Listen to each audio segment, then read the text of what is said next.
एक बार यहाँ मुंदड़ी के जंगल में रहते हुए गुरुजी सबकी जिज्ञासा का केंद्र बन गए, क्योंकि नग्न अवस्था में रहते थे, तपोलीन रहते थे। बहुत घना जंगल था और उस जंगल में कोई नहीं जाता था।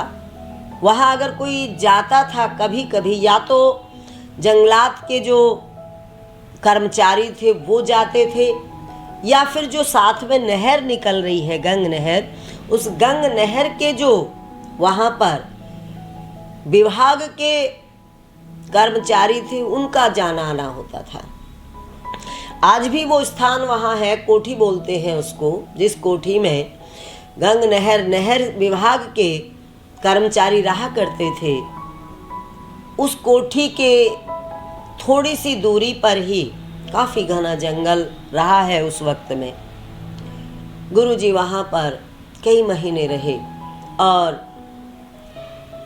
कभी बांसुरी बजाते थे तो कभी ओम ओम की ऊंची ऊंची ध्वनि करके वहाँ पर पूरा आकाश गूंजा दिया करते थे।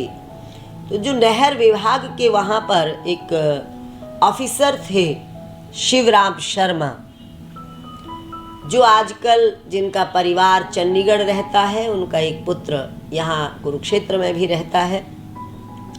तो वो शिवराम शर्मा जो थे, उन्होंने कई बार वो आवाज़ें सुनी। सुनते चाहते मिलना नहीं मिल पाते थे।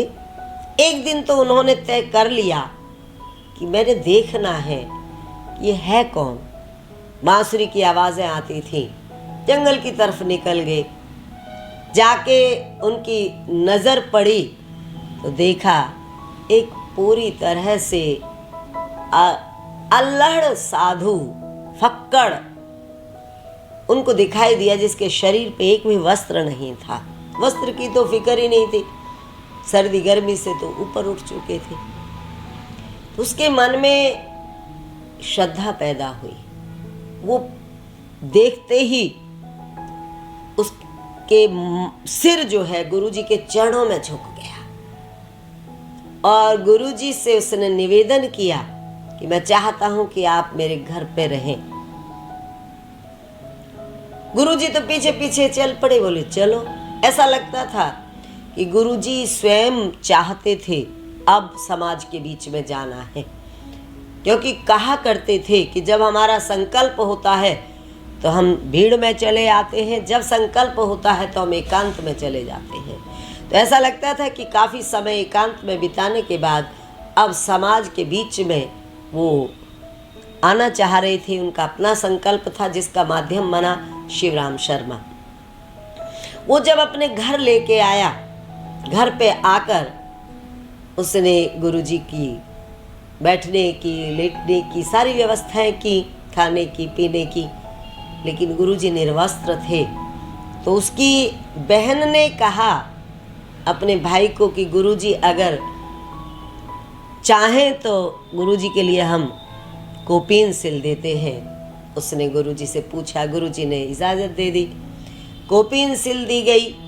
वहाँ गुरुजी ने कोपीन धारण करना शुरू कर दिया उस दिन के बाद, क्योंकि अब वो समाज की तरफ, समाज के भले के लिए आने का उनका मन बन चुका था।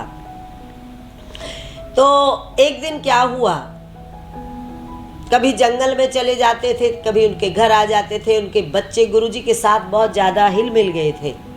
छोटे छोटे बच्चे थे, उन बच्चों से मैं भी मिली हूँ। उन बच्चों ने मुझे खुद भी बताई हैं ये बातें। वो बच्चे बहुत ज़्यादा गुरुजी के साथ खेलने कूदने लगे थे और उनके प्रेम में पूरी तरह से ऐसे हो गए थे। छोटे छोटे बच्चे, गुरुजी की माया थी। एक दिन क्या हुआ कि उनको किसी शादी में जाना था। गुरुजी से बोले कि आप हमें यहीं मिलना, हम शादी में जाके आते हैं, जाना नहीं आपने। गुरुजी का पता नहीं होता था, कई बार कई कई दिन के लिए चले जाते थे, कई कई दिन में आ जाते थे उनके घर। गुरुजी ने कहा ठीक है नहीं जाता, लेकिन उनको भरोसा नहीं हुआ। उन्होंने कमरे में बंद करके, जिस कमरे में गुरुजी थे उसका बाहर से कुंडा लगा दिया। अब वो चले गए और जब वापस आए, रात्रि का समय था, वापस आके उन्होंने तुरंत कुंडा खोल के भाग के देखा कि गुरुजी से मिलते हैं। देखा तो वहाँ गुरुजी है ही नहीं, कुंडा लगा हुआ है यथावत, आदमी कोई वहाँ पर था ही नहीं। तो उनको आश्चर्य हुआ और शिवराम शर्मा हैरान थे कि आखिर गुरुजी गए कहाँ। खिड़की देखी, आलमा वो देखी जिसमें सरिये लगे हुए थे कि इनको मोड़ के तो नहीं निकल गए, लेकिन बात तो सारी की सारी उलझन की हो चुकी थी। अब वो रात को कहाँ ढूंढने जाते, सुबह हुई। उन्होंने सुबह जंगल में जाके देखा, घूमते रहे तो कहीं एक जगह बांसुरी बजा रहे हैं बैठे हुए। वो हैरान हो गए कि गुरुजी तो ये रहे। आके पूछा गुरुजी से प्रणाम करके कि आप तो कमरे में बंद करके गए थे, लॉक करके गए थे आपको, तो आप कैसे निकल आए। गुरुजी ने बात को इस प्रकार से हल्के में उड़ा दिया कि मैं निकल आया, वो जो सरिये लगे थे उनको निकाल के वापस लगा के और फिर मैं आ गया उनसे निकल के। लेकिन किसी को भरोसा नहीं आ रहा था, उनको आश्चर्य भी था।